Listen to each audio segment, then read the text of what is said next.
আজ তোমাদের দেখাবো সুস্বাদু একটা ডালিয়ার রেসিপি।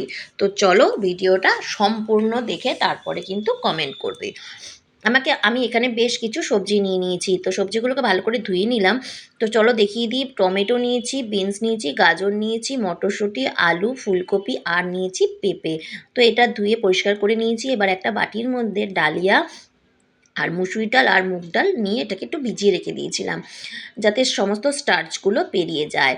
তো এবার ধোয়ার পর দেখো একটা প্রেশার কুকারে তেল গরম করেছি এবং তার মধ্যে জিরে আর কাঁচা লঙ্কা দিয়ে দিলাম।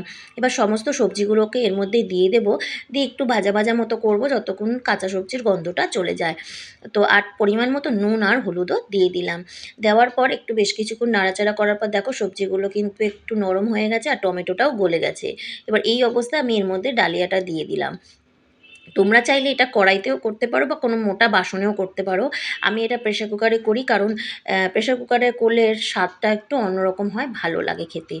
আর তোমরা এরকম অবস্থায় কিন্তু এর মধ্যে ঘিও দিয়ে দিতে পারো, সেটাতেও কিন্তু টেস্টটা খুব ভালো আসে।